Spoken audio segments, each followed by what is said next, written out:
Okay.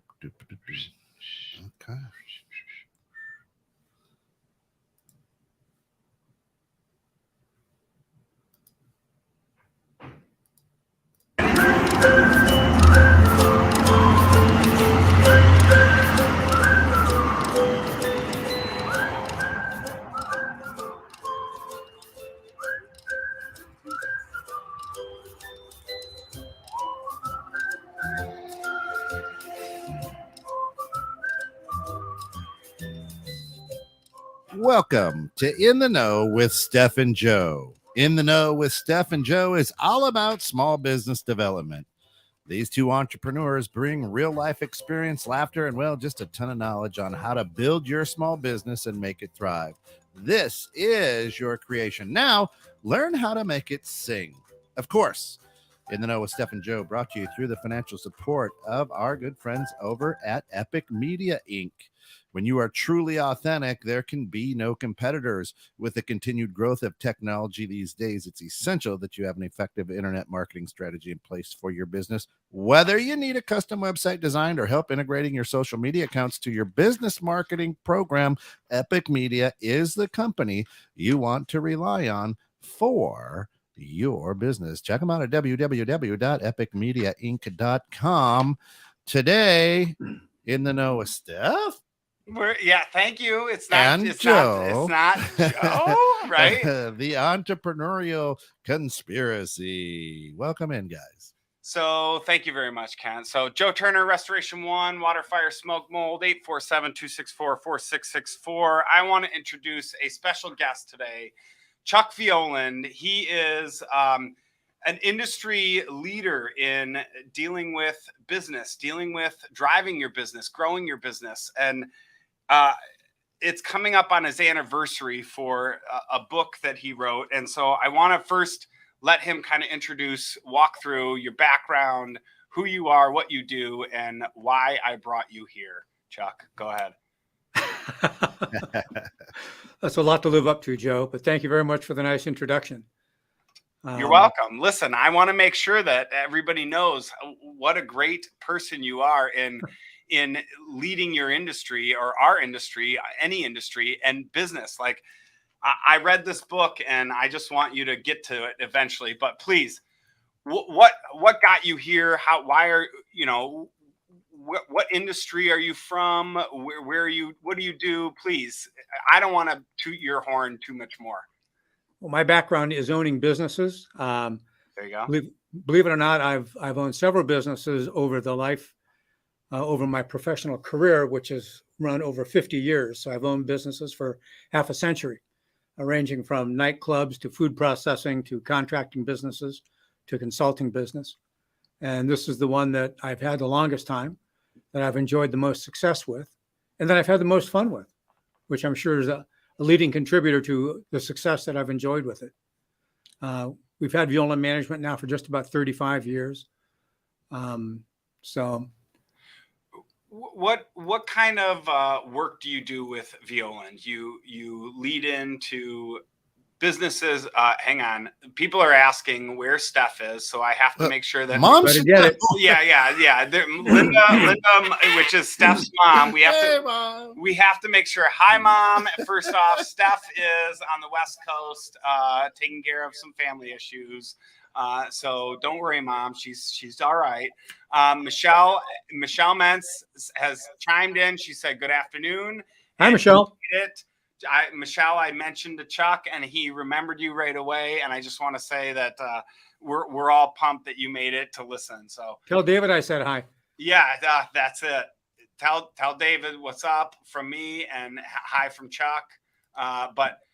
So Chuck, you have been successful in business. You have led your way through several businesses.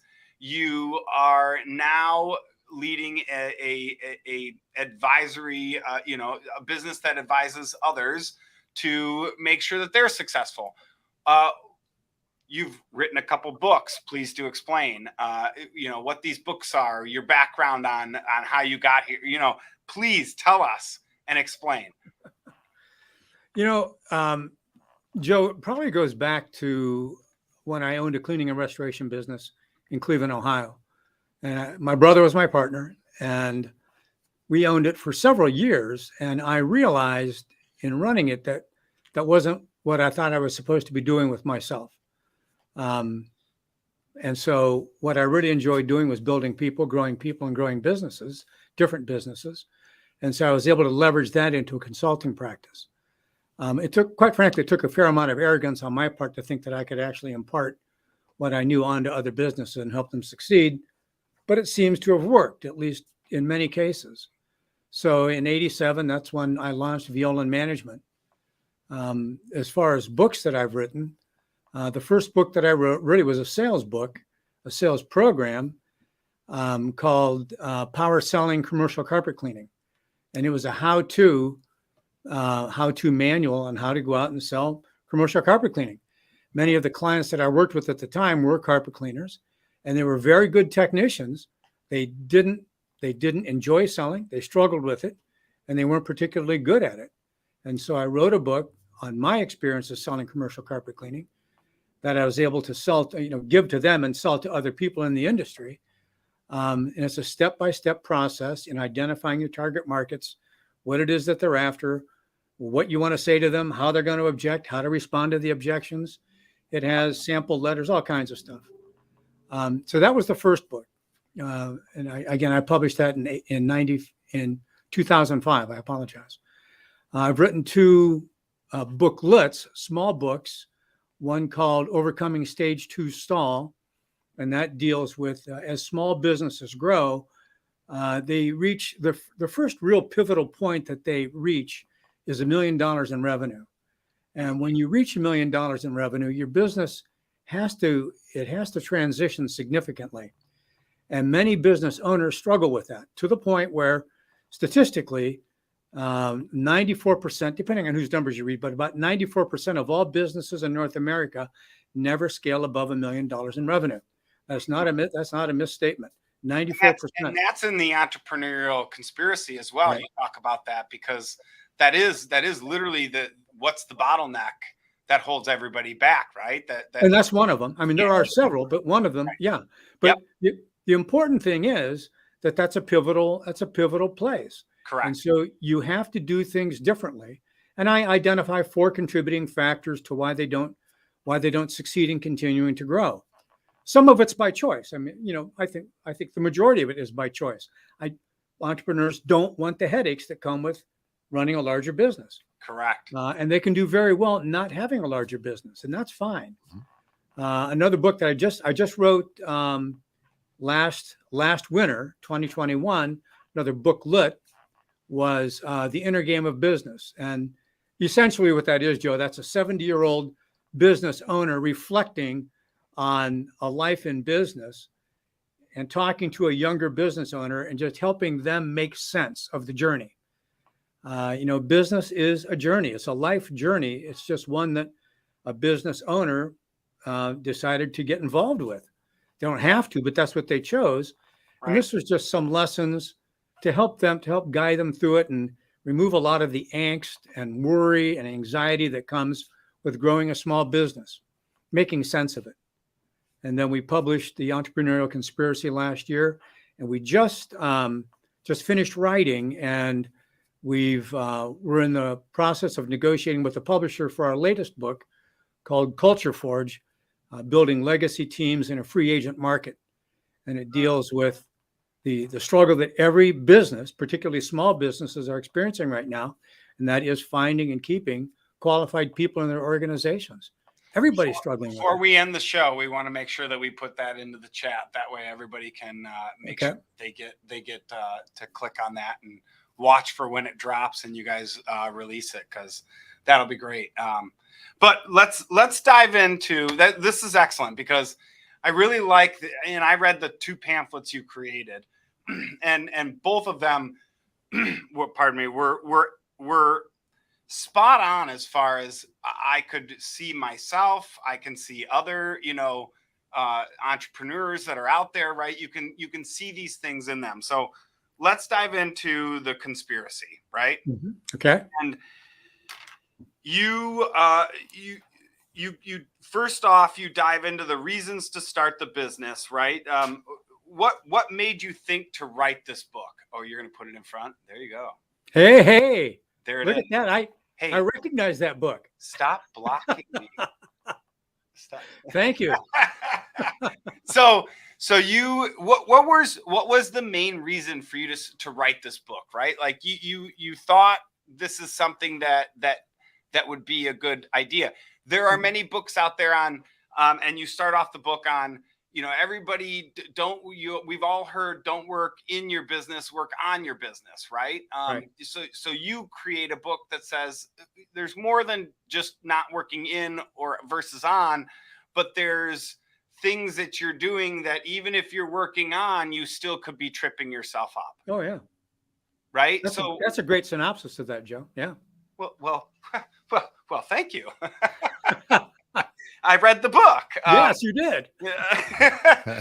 but you go into these things and talk about them. Why create the book? Why did you think like this is something that's really going to help people out there? Because there's plenty of help how to help people, go-to guides out there for owning a business. I think there's really two reasons probably that I wrote the book. The first one would be that as I was working with clients, with small business owners, I saw the struggle that they had. I mean, you start paying attention to the things that just seem to derail their companies, and you see that they start to repeat themselves. So you connect the dots and you look at the patterns and you go, I've seen this before several times. And so I put labels on them, no accountability, blurred vision, whatever. And then I spoke to those in an attempt to help other business owners recognize those behaviors in themselves and maybe make business a little bit easier. Mm-hmm. The other reason, though, that I'm convinced that I wrote it, I'm not a particularly prolific writer in the sense that it comes easy to me, but there are times when something just kind of grabs me by the collar and says, you got to get this out of you on paper or I'm not letting go. This was one of those. And in addition to seeing that in my clients, these challenges, I witnessed them in myself and in my own business. And so I was writing to myself as I was writing these behaviors. I possess every one of these behaviors and I struggle with them. Some more than others. And so I felt that it was important to get it out of me in an attempt that maybe somebody else would recognize it and be able to benefit from it. When you wrote this book, because I get that. I mean, you write the book, you go, I got to get this out. I could see it. And there really isn't many books out there or go-to guides out there that are like this, right? Many talk about, as many people see it, the ins and outs and the KPIs and how to adjust your employees or how to train, how to change efficiency, how to be more this, right? They don't talk about you as a owner and what you portray onto your company, right? Many books don't talk about that. So this one sets you apart. After you wrote it, and it's been now almost a year since it's been released, have you had people come up to you and with that aha moment or say like, gotten the feedback you expected? Like, oh, I was reading it, went, oh, I am this. That's a great question, Joe. Let me answer the question by giving you an example. Before I wrote the book, I gave presentations on this for like 25 years. Okay, I wrote the premise for the thing like 25 years ago. And I've been presenting on it. And finally, I got down to writing it. But as I would present on this to audiences, and my wife laughs to this day about this whole thing, because I would always fret about presenting this thing and whether it's going to resonate with people. And then when I would present it, I wouldn't get much feedback from the audience. And I rely on that feedback, that eye contact. And a lot of them would just sit there. But I would always, if it was a guy that was running the business, I'd always see his wife looking at him or giving him an elbow as I was mentioning these things. So I knew it was connecting, but then they would come up to me after the presentation and say, you must have written this thing looking through my window. But I was actually looking through my own window when I wrote it. So, I mean, I'm sure we could look through all our windows and write the same narrative, right? Yeah. Yeah. So I love that fact that like you see this, and you actually put that in the very beginning of the book, that you were hesitant to release this information because you didn't get the great feedback on this. But now that the book's out and people have read it, do you have people come up to you and say, yeah, I can see myself being this, or I am a swollen ego. Oh yeah, I'm hiding out right now. 100%, 100%. And you know, I always find it disarming, quite frankly, when somebody comes up and says that, who I don't know. They say, "Have read your book," and I look around and think, "Who's he talking about?" And, oh, he's talking about me. That's right. So, did you enjoy it? Oh no, I wrote a book. I forgot about that. Really? So, all right, let's dive into the book. You talk about the reasons to start a business, and most entrepreneurs start a business, you know, because they have certain personalities, right? Yep. I'm going to rattle off the few reasons you listed: boredom, bad employee, you know, they're not a great employee, or they think I can do better. And then you put religion, which I think is, you know, I was going to not put that on the list, but then I'm like, no, that's kind of actually a good point. Is some people just start a business just so they could pursue the religious, you know, Sure. whatever. Absolutely. You know, convents. Why do most entrepreneurs start a business, and what are the pros and cons or conspiracies of their personalities as the business progresses? Right. You talk about it throughout the book, but I want you to kind of briefly run through it real quick, so that way I don't butcher it myself, because I'm not going to translate it right. Yeah, I think, well, quite frankly, I think even statistically, the reason most, and there's nothing profound here, the reason most people start a business is they want to be their own boss. But a lot of times they don't realize the challenge that is. And they don't realize how good it is working in somebody else's business, where they can excel at what they're particularly good at, rather than trying to be a jack of all trades. They also don't recognize the impact that a lot of the behaviors that they have developed over a lifetime play out in their business. And they all play out in a business. It's part of the way a business works. And so they don't realize, they just think that I've got everything it's going to take to run a business, when they don't. And so these behaviors, and the 6 that I identify, they're not the only ones, but they're the 6 that I saw repeated on a regular basis, that they come out and they start out as strengths, as I mentioned in the book. Many of them start out as strengths. And then as a business starts to grow, they become weaknesses, and they start to affect the business, where they'll stall. And in worst case scenarios, they'll collapse, they'll fail. And I want to pinpoint one just as an example for that. Is most of the tradespeople I know that come out of a union job, or they come out of whatever, and they go, listen, this company isn't right. They're not doing things well. I can do better as a tradesman, right? I'm an HVAC guy. I don't need this company. I can go run my own company. So they run off, they start or a plumber, electrician, whatever it may be, they run off, they start their own company. They understand how to do the work. Yep. But they don't understand the marketing, the financing, the payroll, the insurance. They don't understand, right, all the aspects. Marketing and networking alone, just to keep your business going, is such a huge thing that they don't get. All they get is, I can get the job done better than what this company is doing, and make all the money, and make all the money instead of getting paid. Right. Exactly. Yes, exactly. So like, that's that heroic manager, right? I can do everything, but I really can't. Right. Because now I'm going to get stumbled up and all that. So I working through those things, you set those set personalities to think to the, and I'll call them quote unquote traits, right? Yeah. Can you pick out a trait of a person within like 4 or 5 minutes of talking to somebody and go, oh, you are definitely a swollen ego? Now, if I answer that question, nobody's going to talk to me again, Joe. Come on, Chuck. Nobody's listening to this. Only 400,000 people are listening, Chuck. Ish. There are some that are more. There are some that are more readily available, readily identified than others. Some are easy to pick out. Yeah. I feel like I could pick some out after a little bit, but I need some time.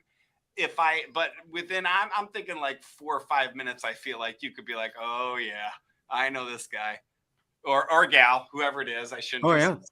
Yeah. It's not gender specific. Exactly. Okay. Can you describe the 6 conspiracies and explain the detriments they play on entrepreneurs?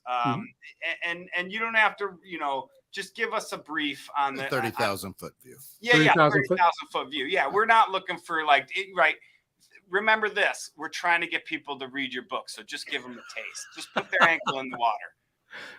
So you don't want me to open my copy up and start reading? Is that what I'm hearing? I don't want you to go verbatim, but if you got the Cliff Notes real quick, I can do that. Just leave the summary out. That way they have to read it to get the summary.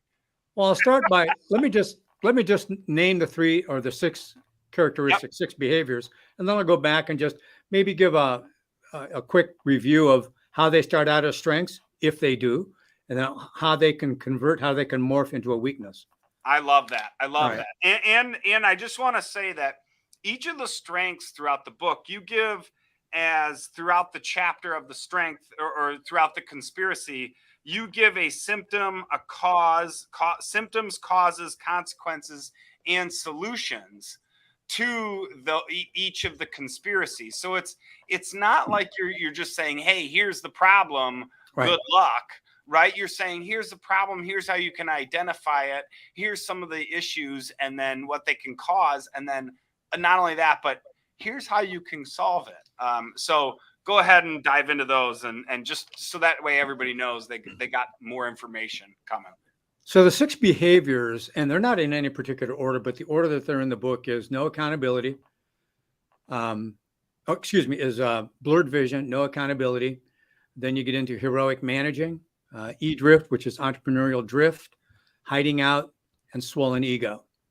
So the blurred vision has to do with having a clearly defined picture of where you're going with your business, and it means writing it down. Okay, every business owner has a mental picture of where they want to go with their business, and when you start out, that's okay. It's just you, so who cares? Right. But as you start adding people to your organization, and as it grows, and they have an accountability to help you achieve those things, they need to know where they're going. It helps them self-manage. It also helps you manage them. And as your business continues to grow, you're hiring people who like to compete and they like to win. And one of the ways that they feel like they've won is when they've achieved the things that have been written down. When we fail to write them down, then they don't know if they're winning. They get burnout and they leave. Good people, but they leave, and then we don't know why. And this could be as simple as like SMART goals, and but even like everybody needs a vision statement. I just wrote that down, mission and vision statement. You mentioned that a couple times in the book, and like that's such a huge thing. But we may have it in our mind, as you said, as an entrepreneur. But once you start hiring people in, I got to go and write it down as for all my employees and everybody to see that's out doing and being on a day-to-day. That's very important. And look, I'm a firm believer in vision and mission statements too. However, I feel that many times they're not done right. Mm-hmm. And philosophically, I feel that usually or frequently we fall into our mission statements, either through continuous struggle or through success. And it's only through those 2 things that a lot of times we truly understand what our mission is. Up until then, we're just putting words on paper and hoping that it sounds good and that somebody's going to buy into it. But till you really get down to the seed, to the nut on that thing, it usually takes some work. Yeah. Either really thinking it through or just living it through, like I said, struggle or through experience. Success. Yeah, struggling. Absolutely. Right. So blurred vision. Next was no accountability. No accountability. Yeah, the no accountability one. That one's a hard one to let go of for a lot of entrepreneurs. We're good with wanting to hold people accountable, but usually we don't want to be held accountable. We started the business, our signatures at the bottom of the checks. I think I even cite the example in there of an owner that I once worked with who would respond when somebody said, well, why do I have to do that and not you? And he would respond, because I'm the OWNER. Yep. And I'm thinking, you know what? That just doesn't work in today's work climate. We're accountable. We're accountable to our people. Absolutely. Every bit as much, maybe even more so than they're accountable to us. You mentioned a book, which I think is a great spinoff, which I mentioned. I know my wife has mentioned to everybody. It's Extreme Ownership in that chapter. Mm-hmm. And that is like, if you are an owner and you're like, am I accountable? Am I not? Or do people are not accusing me? Read that book and you'll be accountable. That might be the quintessential book on accountability. Literally, that is ownership. It's ownership no matter what level of ownership you are, whether you're a peon or you're the manager or you're the owner and CEO. You read that book, you will go, okay, I got this. I just gave a presentation 2 weeks ago. I gave a presentation to a group of restorers in Australia, of all places. And one of the things that came out that as part of the points that I was making in there, we were talking about accountability and taking accountability. And there are different ways that you take accountability, that you demonstrate taking accountability.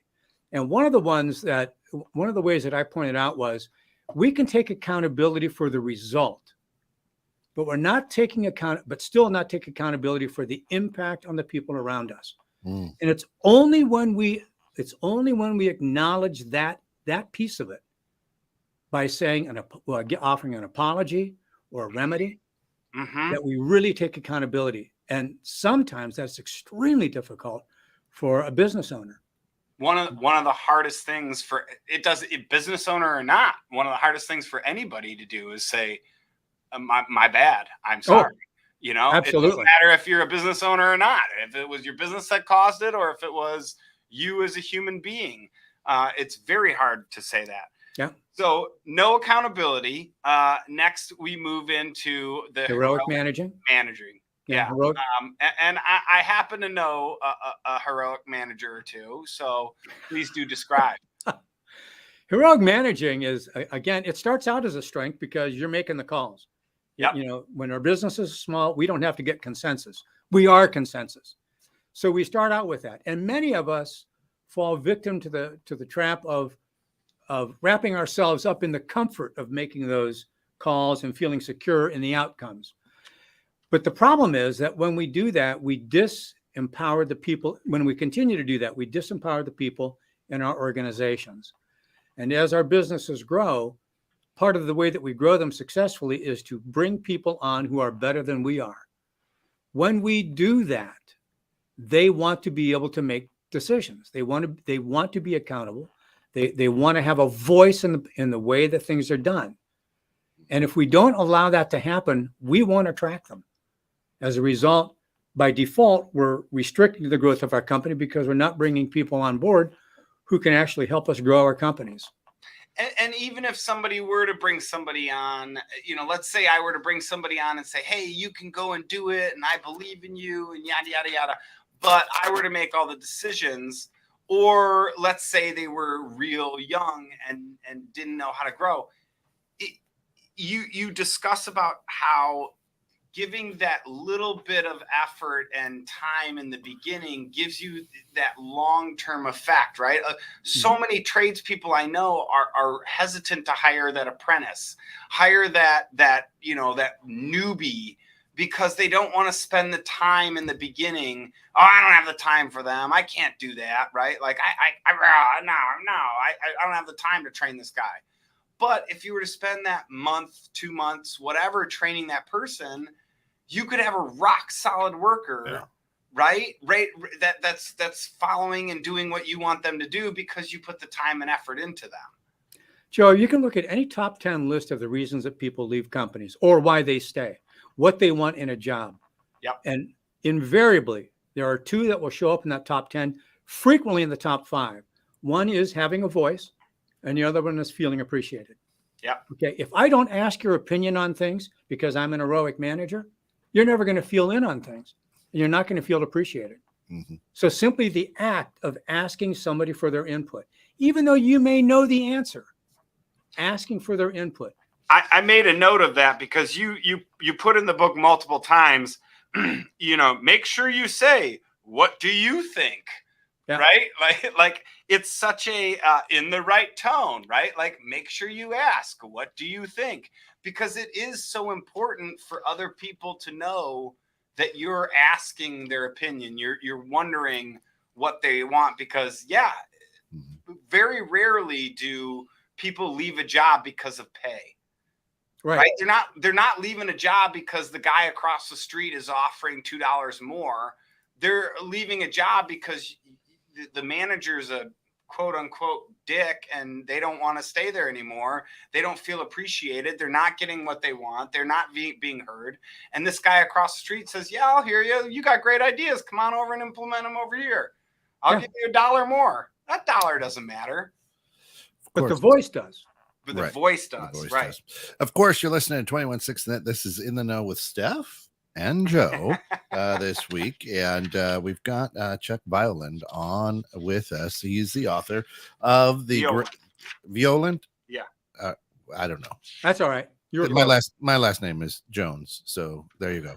And of course, if you want to know more about what he does, you can visit violand.com, and you certainly want to go out to I believe it's out on Amazon. The Entrepreneurial Conspiracy, a great book teaching about our good friends about, hey, this may be why you struggle or why you succeed. And of course, we cannot forget our good friends over at epicmediainc.com. They got services such as web design, social media, whether you need a custom website or integrate your social media into your business marketing program. They're the ones to reach out to, epicmediainc.com.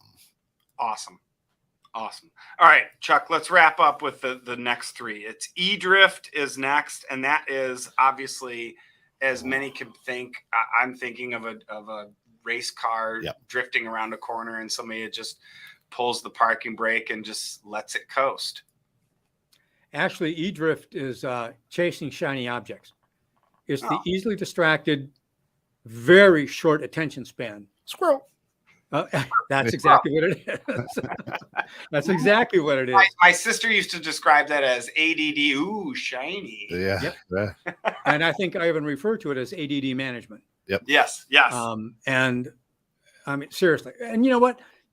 It starts out as a strength, and really it is. And I've worked with many clients who were clinically diagnosed with ADD, and super sharp people, very intelligent people, lots of energy, lots of creativity. And it was a huge strength at one point in their business, and can continue to be as long as you can channel it. That's the challenge. Right. And not let it become destructive, because they waste their energy chasing shiny objects all over the place. 700 things, especially once your business grows, there's so many things that you can get tied up in. It's saying, no, I'm not doing that. No, I can't do this. I got to focus on this. I got to spend my time on that. Right. Yep. Like there's so much that. But Baskin Robbins has 31 flavors for a reason. But so imagine how many services I can offer. Yeah, right. Right. Exactly. And to me, so one of the things that like I'm huge at fault for that, over the past year as we've been growing and growing. And I'm looking at myself going, we got to focus. And my wife says, I need you around. And so we've literally put into my schedule once a week, I'm at, in the office for certain amounts of time. So that way I'm there and I'm not scheduling anything going, oh, I forgot I had to be in the office. No, it's in my schedule. I'm not putting anything involved in that. And that's kind of one thing that I think many people overlook, is scheduling that time to focus on the business, focus on the people around your business, focus on the projects that you have that you need to make sure you get done, and not just off running around from one project to the next, half completing them, and never finishing anything. I wrote down doer of all, completer of none. Yeah. And, My career, Viola Management focuses on businesses in the trades. And when you think about businesses in the trades, they are custom built for people with ADD. Lots of large motor activities, that they can keep moving around, little accountability because they're out in the field. It's wonderful for somebody with ADD. Yep. Changing locations. Oh, I got to be over here. I got to be over there. I got to go here. Absolutely. Yeah, absolutely. And it's great as long as you want to be a plumber or be a roofer or be a restorer. But if you want to be a business person and grow a business larger than that, you have to be able to manage the distractions that we have in our lives. And that's really what it is. I mean, you're not going to get rid of ADD, okay? This book is not going to solve that, but it might help you identify those traits and then manage those traits so that you can use the best parts of them and not let the undesirable parts of it negatively affect your business. That's what that's about. Speaking of undesirable parts, there's really two that you mentioned that are really bad when it comes to these six conspiracies, right? You have, and that's the last two that we're going to talk about: hiding out and swollen ego. Right? It's the ways that people react to the negative, right? And start off with hiding out. Of course, all the time is bad. Is there any good that can come of hiding out? But please do describe the bad. Wow. Well, if my wife comes up to me and says, "Honey, does this dress make me look fat?" I'm probably going to hide out from making an honest comment about that, right? That's how you stay married. At least I'm going to. I'm going to couch my response a little bit differently. So maybe that way. The whole hiding out thing really deals with not tracking things. I don't want to track it because if I track it and the results aren't good, that means it's going to force a decision that I really don't want to make. So rather than forcing myself into having to make a decision I don't want to make, I'm just not going to track it. That's the first form of hiding out. The other form of hiding out is conversations. Physical. And a good friend of mine who owns a very successful duct cleaning business on the East Coast, once he capsulized it when he said, Chuck, in many cases, small business owners are just nice guys who got lucky. And in many ways, I think he's right. As small business owners, we like to be liked. We like to do good for people. We don't particularly care for confrontation. And so I can hide out from confrontation by not having conversations with people. And that's hiding out from the decision that ultimately is going to have to be made or the conversation that ultimately is going to have to be had.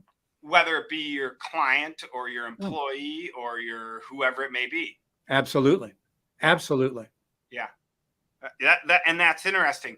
And when you say tracking, there's so many ways to track. One of the key things you point out is KPIs, and those are key performance indicators, right? Right. My industry as Restoration One, our franchises offered a great set of KPIs to us, but not everybody has access immediately to a good set of KPIs that represents their industry, right? So tracking these kind of things, but just understanding your numbers and knowing where you need to be versus where you are is very important. And hiding out from those numbers is something that I think I've seen firsthand where many people go under because you go, "Oh, well, what's your numbers?" And then they go to look at them and go, "Oh, crap." And then next thing you know, a couple months later, their business closes. Yeah. Oh, yeah. And you're right. Restoration One does have a very nice set of KPIs. Yeah. We are represented well. So if you're not hiding out, you're out banging your chest and you got a swollen ego, right? Doesn't have to go that way. I mean, it doesn't, but let's just swing to the other side of the teeter-totter here. I'll tell you what, Joe, and I make this comment frequently when I talk about swollen ego in presentations. My feeling is that if you own a business, if you are a business owner, particularly in North America, and I'll bring it into that realm, we are automatically in a high risk category to have a swollen ego. We hit the lottery just with both of those things. And we're incredibly fortunate to be in a place where we can, in a free society, governed by the rule of law, that we can actually run a business with a reasonable amount of certainty. And it's easy to give ourselves more credit for our success than we really deserve. Quite frankly, most of us aren't that good, including myself. And luck has played an enormous role. Yeah. The people around us, a huge role in any success that we might enjoy. I can look at my organization here at Viola Management. It's not me. You know, if there was any skill that I had, it was in identifying good people to surround myself with. They're the ones who have driven this organization.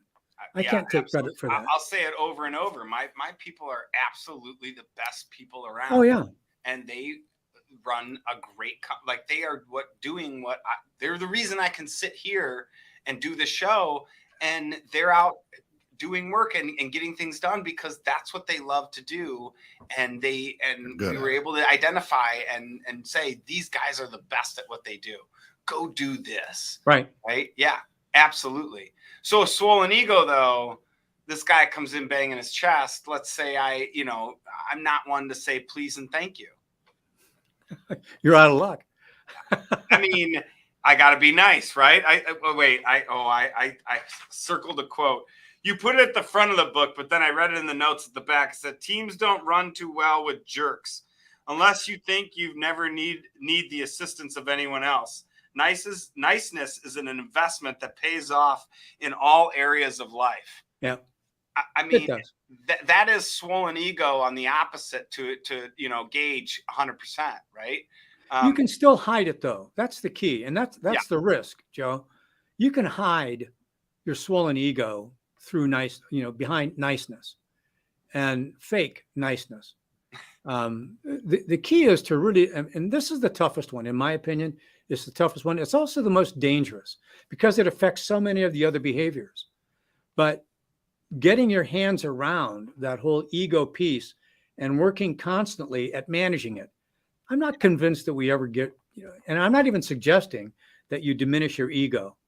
You need a strong ego to be in business, to succeed. It's when it gets out of control, when we start making business decisions based on how we're going to feel, our ego, rather than on informed data.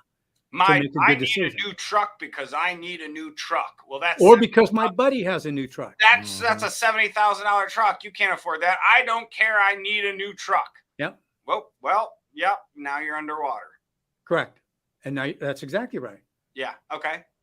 And it's the same thing with the people in our organizations. There was a time when employees would put up with ego, outsized egos on the part of their boss and just inappropriate behavior. Right. Wild stuff, anger and this kind of thing. That time is not now. People won't put up with that stuff. And if your ego is out of control and you insist on, even subtly, you insist on everything revolving around you, you're never going to acquire the team that you need if you're serious about growing your business. You just aren't. And I can tell you, and I make this comment in the book, that in my years of working with small business owners, when the business owner's ego is out of control, it's never a question of if their business will suffer or go out of business. It's just a matter of when. It'll happen. Mm-hmm. And many business authors, I mentioned several in the book, have written similarly about that. You mentioned how it's not something that you're going to fix 100%, right? Nobody's going to fix this 100%.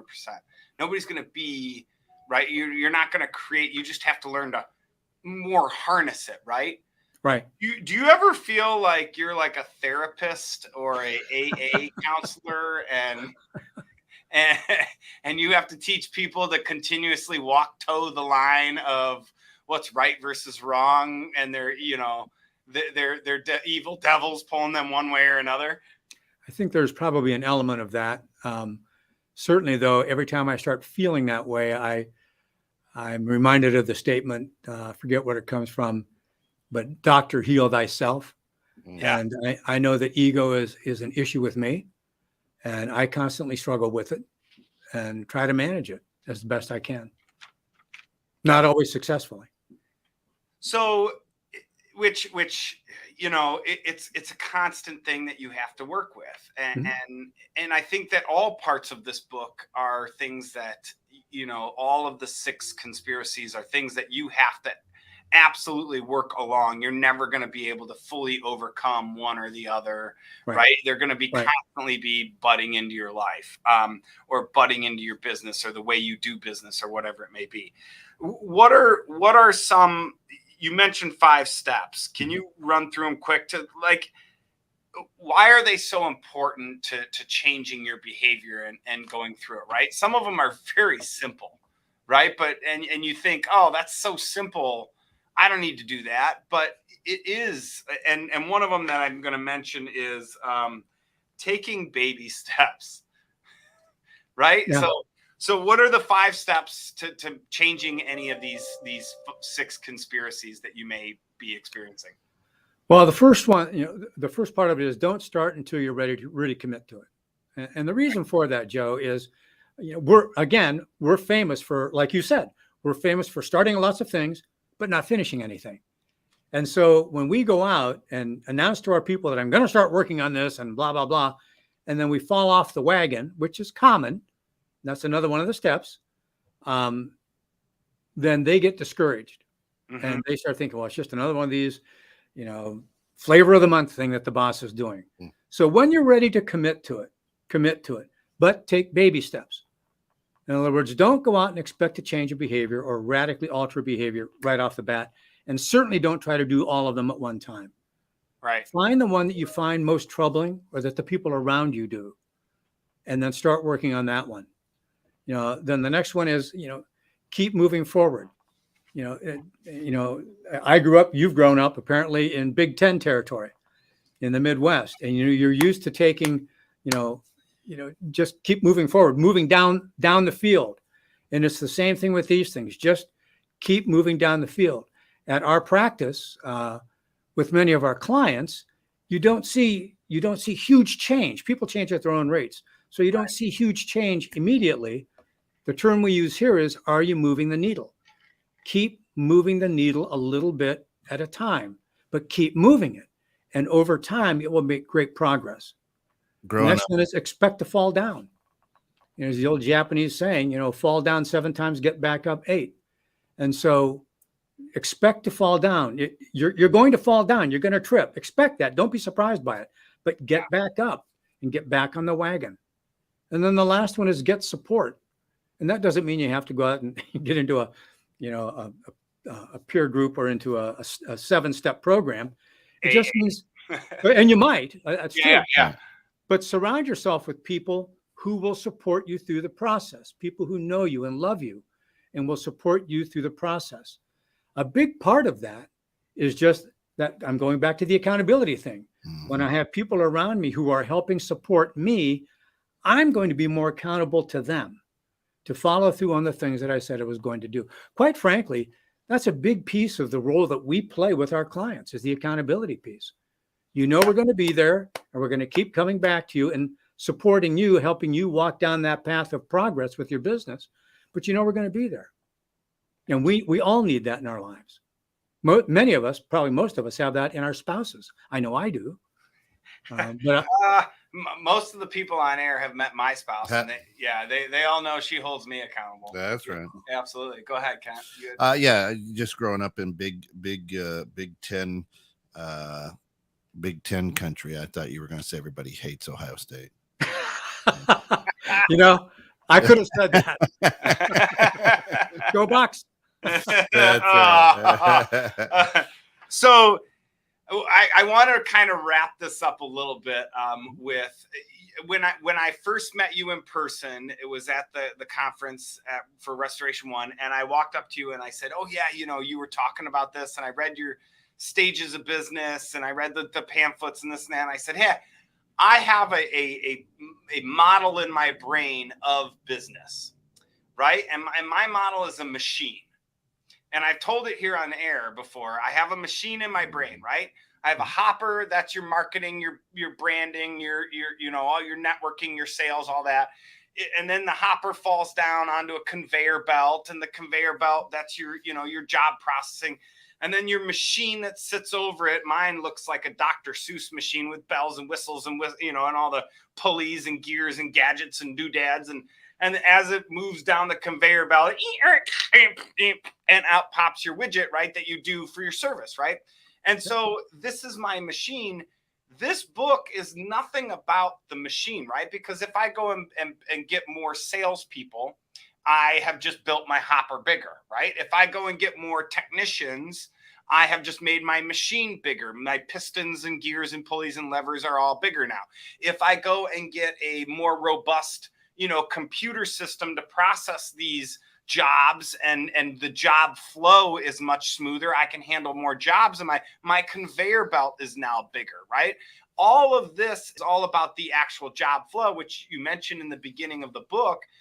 Everybody, that's the working on your business that people think about, not the working in your business. If you're working in it, you're the piston or you're the conveyor belt or you're whatever it is, right? But when you're working on the business, you're creating this machine to get it bigger, but nobody ever thinks, and here is me creating this machine in my brain going, yeah, here's this great machine, but not thinking, oh, I need to make sure the building outside the machine is well protected, right? The machine's protected, right? And you said fix the roof, right? Is one of it's not a chapter, but it's like a sub part of the chapter. It's fix the roof. Like you need to make sure that building outside of the machine, which is me, right? That's housing this machine is well supported, well protected, well insured, right? And everything's protecting this machine that you have running. And if your building is subpar, you have leaks in the roof, it doesn't matter what you're doing, you're going to get rusty parts because water's leaking on your machine.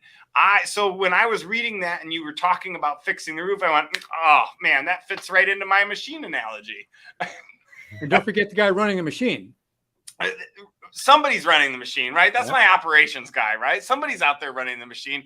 I'm the building that, we're the roof. We are the roof. Fix the roof, right? Yep. You got to make sure you're protecting your machine. Whatever you're building underneath in your building, whatever you picture your machine as, you got to protect it. And that was something that just immediately clicked with me. Not that I'm not doing it, but it was really like a great way to plug into my analogy of how a business operates, right? I'm not looking to be the conveyor belt. I'm not looking to be the piston that smashes the widget into the form. I'm looking to be now the roof that protects the machine. Sounds like a swollen ego. Listen, all right. Depends on how nice that building is. I say please and thank you, all right? Here's what I love about the book, The Entrepreneurial Conspiracy, is it's not industry specific, number one. So if you're an entrepreneur at heart, this book can help you make sense of some of the stumbling blocks that are there, because a lot of entrepreneurs say, a little bump in the road, let me just work harder, let me sell, let me put my head down and go. But it talks about behaviors, and businesses are run by people. And all people have behaviors. Which is really tough, because if you're going to read the book and you're going to go, all right, I'm going to change my business based on this book, you have to change yourself. Right? Even if it's one little chunk at a time, baby steps, right? Even if it's that and you're going to stumble, you're going to fail, but you have to change yourself if you're going to implement this book. It's not like most books that are out there. They're like, oh, go change your, change your piston, marketing, smashing, whatever, change your marketing. Sales is different. Sell better than this. Use that to sell. Get your employees to work harder by offering them these kind of incentives. Blah blah blah. No, this is like, no, you got to change yourself. Yeah. Right. And that's really the tough thing that most people aren't going to be able to do. And that's what we talked about before the show and before Chuck came on was, reading through it, and you asked me which one of those are you in denial of, right? and the ones that you're in denial of is your wife going, yeah, right? She's reaching over going, yes, okay, sweetheart, right, right. Okay. And so I think the amazing thing is it if for an entrepreneur is this book has made me slow down and start to think and critically think, wait a minute, why am I chasing that shiny thing right now? Is that the right thing to be do I chasing? need- yeah, It's do I brilliantly written, and it really gets inside of your skull and goes, hey, this is where you're tripping up, and here's one of the reasons why, which really helped me too, was here's the whys of why you're doing it. Oh, yeah. That's why I like the way Yeah. it's broken down by symptoms, causes, consequences, and then solutions, because you can literally see everything. And that being said, everybody should reach out to Chuck if you're at all involved in anything that you're like, oh, I have this, I got that, right? You got to be able to, reach out to him and have a backboard, because that's part of it, is get support, right? The best support would be the guy that wrote the book on this stuff, right? One Amazing. chapter may not solve your swollen ego. So reaching out to the guy that wrote the book would really be the best. Chuck, can you please tell us how to get a hold, or Kent, do you want to read that off? Yeah. So, no offense, Chuck, but Kent's got such a great voice. He does. I agree. We've got the website up there. This is Chuck's website, and there's a ton of things up there: coaching, cultural forge, education, insights. You can connect. They do events, but go to www.v as in Victor IOLAND.com. Run out to Amazon and hold your book up there to the camera, would you, Joe? Yeah, I can do that, Penny. And yep, look at that. The Entrepreneurial Conspiracy. Love it. 6 behaviors that conspire to derail your company.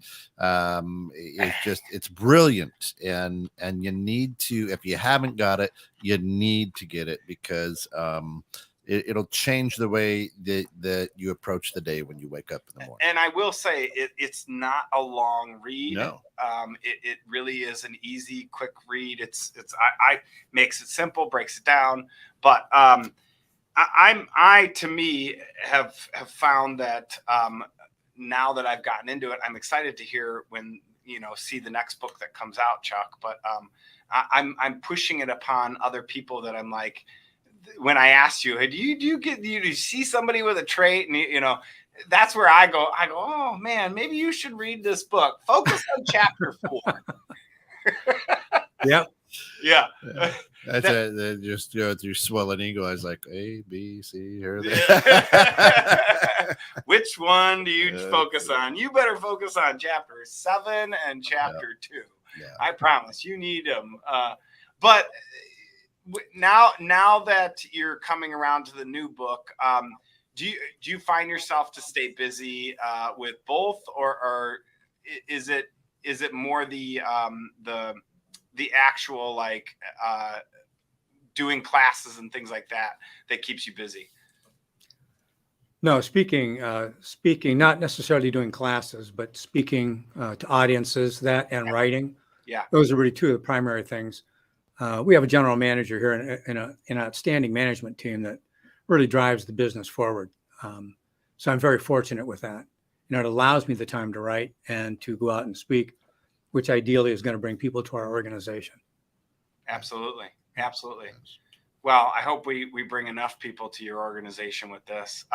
Thank you. You mentioned to me via the email that we were talking about back and forth about the RIA. Why don't you go into a little bit of that as we close out the show here? Yeah, the Restoration Industry Association, RIA, is the oldest association within the disaster restoration space. They've been around for, I believe, 75 years now, just about 75 years. And they're international.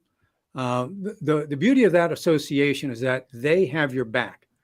They are not a TPA. They are not private equity. They're not any larger organization. They are out for the restorer. And so, that's their only agenda. And they offer tremendous support. They are your voice. And I would strongly suggest that you check out RIA, Restoration Industry Association. Katie Smith is the current president, a really sharp lady, and reach out to her and join. I would strongly suggest that you join. Yeah, absolutely. Awesome. I appreciate it, Chuck. One more time, Joe Turner, Restoration One, 847-264-4664. Here it is right here. There it is. Look at that. Right there. Beautiful. Always hanging in the studio. Always. Kent, you close us out? Yeah, we'll take it. We can't thank Chuck enough for being with us. And anytime you have time, Chuck, feel free to jump on 216 The Net. We'd love to have you back. Thank you. Of course, for all of us here at 216 The Net, thanks for getting caught in the net with us. This has been In the Know with Steph and Joe. Come back at 8 for our good friends, Dream Home Experts. Until then, folks, be good, but more importantly, be good to one another. Thank you. Bye-bye. Thanks so much, folks. See you, Chuck. Thank Thanks. you.